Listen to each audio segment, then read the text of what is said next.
भी बना के दूसरों के प्रति नुकसान पहुंचा सकते हैं। इस परीक्षा के दौरान हर आत्मा को तामसिक और राजसिक गुणों को खत्म करके अपने सात्विक गुणों से परिचित होना पड़ेगा। सात्विक गुण वो हैं जो आत्मा को अपने आसपास की हर चीज से जोड़े रखती है और उन्हें प्यार करना सिखाते हैं। परीक्षा के दौरान हर आत्मा को जीवन के चारों स्तंभ धर्म, अर्थ, काम और मोक्ष का ज्ञान पाके ही मुक्ति मिलती है। यही वो द्वार है जिन्हें समझकर ही आत्मा परमात्मा को समझ सकती है। पहला द्वार धर्म का है और शेर इसका प्रतीक है। धर्म वही है जो गीता में लिखा हुआ है।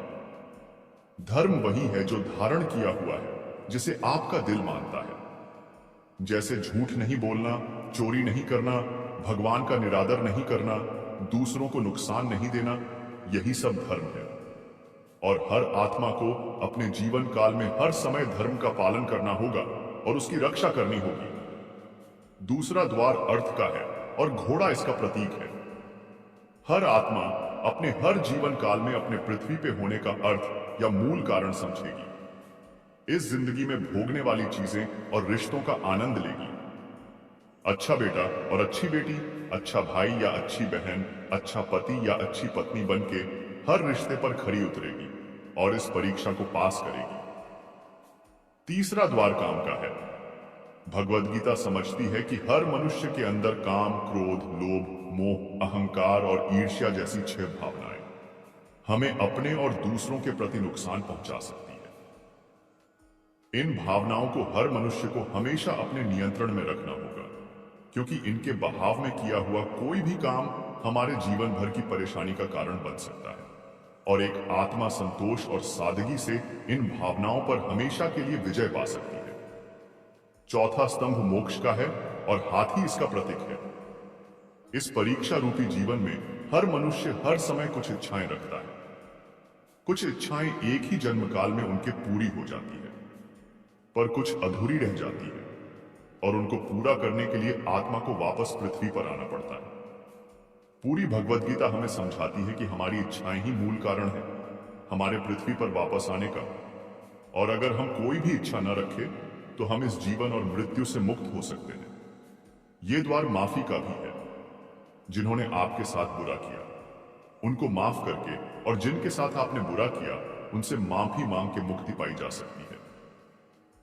जब तक आत्माएं इन चारों दरवाजों धर्म, अर्थ, काम और मोक्ष को समझ नहीं लेती, तब तक इस आत्मा को बार बार मनुष्य के रूप में आना ही पड़ेगा। परीक्षा का समय खत्म होते ही आत्मा शरीर और अन्य सब वस्तुओं का त्याग कर देती है। जो भी संसार में रहकर बनाया वो अब किसी और का ही होगा और आत्मा अपने कर्मों के फैसले के लिए चली जाती है। आत्मा के अच्छे बुरे कर्मों का हिसाब होता है। अपने अच्छे कर्मों के लिए आत्मा कुछ वक्त के लिए स्वर्ग और दुष्कर्मों के लिए नर्क चली जाती है। नर्क में आत्मा को अपने पापों के अनुकूल सजाएं मिलती है, पर सजा खत्म होने के बाद आत्मा को फिर से एक नया शरीर और नया दिमाग मिलता है इस परीक्षा में फिर से बैठने के लिए, और हर परीक्षा में वही सब फिर दोहराया जाएगा। जिंदगी के 4 स्तंभ धर्म, अर्थ, काम और मोक्ष को समझने के लिए हर जन्म में अपने कई जन्मों के कर्मों के हिसाब से हर आत्मा को कभी अच्छे तो कभी बुरे हालातों से जाना पड़ता है। लेकिन जब तक आत्मा परमात्मा के साथ योग को नहीं समझ लेती, तब तक वो मुक्ति नहीं पा सकती। भगवद गीता समझाती है कि मनुष्य अपने शरीर, दिमाग या दिल से भगवान को पा सकता है। शरीर द्वारा किए कर्मों के माध्यम से परमात्मा को पाने को कर्म योग कहते हैं। ऐसे कर्म जो परमात्मा की इच्छा से हो और दूसरों के कल्याण के लिए हो। वाल्मीकि ने रामायण लिख के श्रवण ने अपने माता पिता की सेवा और उन्हें 4 धाम की यात्रा कराकर अपने कर्मों द्वारा परमात्मा को पाया। श्रीमद् भगवद गीता समझाती है कि एक आत्मा दिमाग से भी परमात्मा के साथ योग लगा सकती है। इसे राजयोग कहते हैं, क्योंकि दिमाग या मस्तिष्क सब इंद्रियों का राजा है। एक मनुष्य अपनी आस्था, श्वास प्रणाली, अभ्यास, साधना और तपस्या से परमात्मा को इस योग के रास्ते पा लेता है। इस योग को समझने के लिए हमें अपने अंदर की शक्तियों यानी चक्र और कुंडलिनी को समझना पड़ेगा। आत्मा मस्तिष्क से ध्यान लगाकर परमात्मा के साथ योग लगा सकती है। शंकराचार्य, स्वामी परमहंस, स्वामी विवेकानंद और उनके जैसे कई योगी इस योग के रास्ते परमात्मा के साथ ध्यान लगा पाए। परमात्मा भगवद गीता में कहते हैं कि अगर किसी आत्मा को धर्म ना भी समझ आए, योग न भी समझ आए, पर अगर वो मेरी शरण में आ जाए तो मैं उसके सारे पाप माफ कर देता हूं। परमात्मा को ऐसी दिल की गहराइयों से पुकार के पाने को भक्ति योग कहते हैं। चैतन्य महाप्रभु, मीराबाई और भगवान हनुमान इस योग के सबसे बड़े उदाहरण हैं।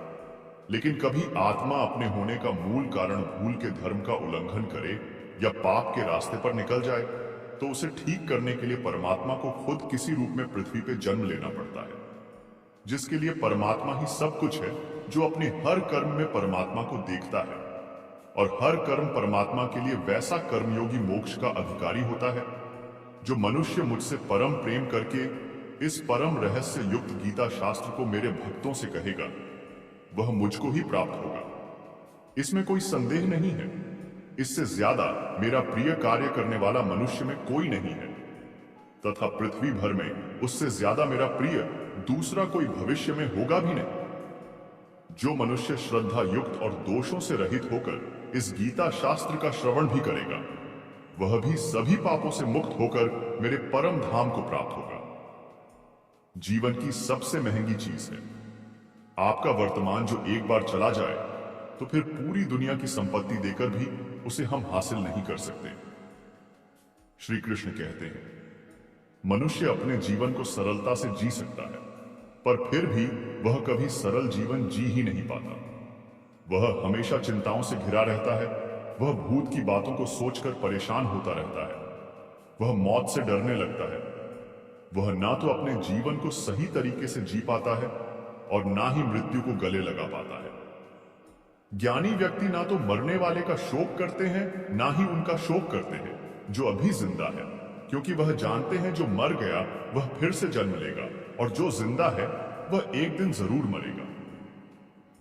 कान्हा कहते हैं, तुम्हारे बीते हुए कल को मैं ठीक तो नहीं कर सकता, लेकिन तुम्हारे वर्तमान में अगर तुम अच्छा कर्म करोगे तो तुम्हारा आने वाला कल मैं जरूर उजागर करूंगा।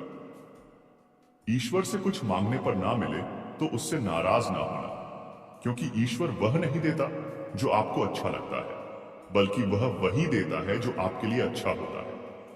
जिस प्रकार समुद्र के पार जाने के लिए नाव ही एकमात्र साधन है, ठीक उसी प्रकार स्वर्ग के लिए सत्य ही एकमात्र रास्ता है।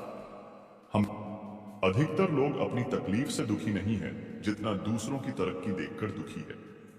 प्रिय दर्शकों, भगवत गीता एक ऐसा ग्रंथ है जो कि आपको जिंदगी में जो कुछ भी चाहिए वह आप भगवत गीता के ज्ञान से हासिल कर पाएंगे। अगर आप इस वीडियो में भगवत गीता की बताई गई बातों को ठीक से सुनकर और समझकर अपने जीवन में उतार दोगे तो आपकी हर इच्छा पूरी होगी, आपका हर दुख दूर होगा, हर मुश्किल आसान हो जाएगी। प्रिय दर्शकों, भगवत गीता का जो ज्ञान है वो अमृत से भरा हुआ है। इस कलयुग में जो यह ज्ञान हासिल करेगा उसकी सारी समस्याएं दूर हो जाएगी। यह गीता का अमृत ज्ञान इंसान के मरे हुए मन में और जीवन में एक नई जान डाल देता है। तो दोस्तों, एक बात याद रखना, जो इंसान इन बातों को ध्यान से सुनेगा और यह वीडियो अंत तक देखेगा, उसे अपनी हर समस्या का हल मिल ही जाएगा। भगवत गीता में श्री कृष्ण ने कहा है कि जीवन में कोई आपको धोखा दे या आपको तकलीफ दे तो उस इंसान की परवाह करना छोड़ दो और आप खुद भी दुखी होना छोड़ दो, बल्कि उससे कुछ सीख लो। मित्रों, इस दुनिया में लोग असलियत में वैसे नहीं होते जैसा आप उन्हें समझ लेते हैं। यहाँ पर लोग अपने मुंह पर मुखौटा लगाकर घूमते हैं। यहाँ हर इंसान खुद को अच्छा दिखाने के लिए कुछ भी कोशिश करता रहता है, लेकिन इस कलयुग में अच्छा बनने की कोशिश